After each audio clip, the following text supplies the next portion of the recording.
लोकसभा चुनाव बहुत ही नज़दीक है और ऐसे में अपर्णा यादव उत्तर प्रदेश की राजनीति में अच्छा खासा सक्रिय हो गई हैं।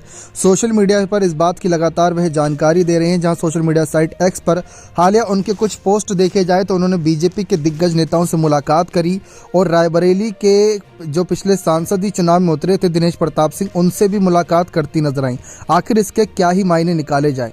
देखा जाए तो पिछले हफ्ते के दौरान ही अपर्णा यादव ने डिप्टी सीएम केशव प्रसाद मौर्य से मुलाकात करी, मुख्यमंत्री योगी आदित्यनाथ के साथ लोहड़ी के एक पर्व में शामिल हुई थी और उसके बाद अपर्णा यादव ने डिप्टी सीएम ब्रजेश पाठक और उनकी पत्नी के साथ मुलाकात करके उनकी भी तस्वीर पोस्ट करती नजर आई थी।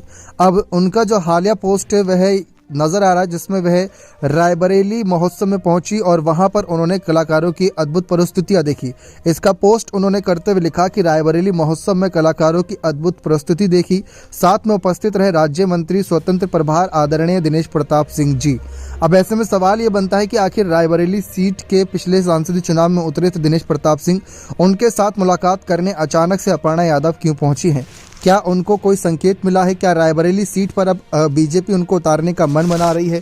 क्योंकि हाल ही में चर्चा इस बात की थी कि रायबरेली सीट बीजेपी जीतना चाहती है हर हाल में और ऐसे में बड़े से बड़े चेहरों पर वह दांव लगाने के लिए विचार कर सकती है।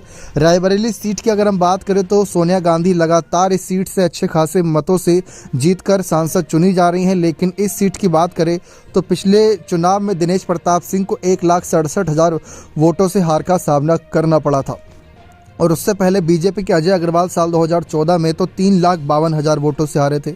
इस बार तो महागठबंधन यानी इंडिया अलायंस हुआ है, तो ऐसे में ये सभी और कहीं ना कहीं पार्टियां मिलजुल कर कांग्रेस का सीट पर समर्थन करेंगी। तो सवाल ये था कि बीजेपी किसे कैंडिडेट बनाएगी? क्या एक बार फिर से दिनेश प्रताप सिंह को ही आगे मौका देना चाहेगी? क्योंकि रायबरेली सीट पर अगर शिरकत करने पहुंची हैं अपर्णा यादव तो कोई ना कोई बड़ा खेल हो सकता है। और इस बीच चर्चा इस बात की भी थी कि कहीं ना कहीं अदिति सिंह को भी आगे उतारा जा सकता है, जो कि रायबरेली से इस वक्त फिलहाल विधायक हैं, लेकिन किसी महिला को ही आगे करेंगे, इस बात की चर्चा इस बार काफ़ी प्रबल है। क्योंकि सोनिया गांधी की जगह इस बार प्रियंका गांधी को भी चुनावी मैदान में उतारने का मन कहीं ना कहीं बीजेपी बना सकती है। अब फिलहाल देखना ये दिलचस्प रहेगा कि रायबरेली सीट को लेकर बीजेपी का क्या फैसला रहेगा, क्योंकि चर्चा थी कि लोकसभा चुनाव अपर्णा यादव लड़ सकती हैं, उनको उतारा जा सकता है, लेकिन किस सीट से ये किसी को नहीं आता पता था। कोई कह रहा था लखनऊ सीट से, लेकिन लखनऊ सीट से राजनाथ सिंह को पीछे करना बहुत बड़ा फैसला होगा।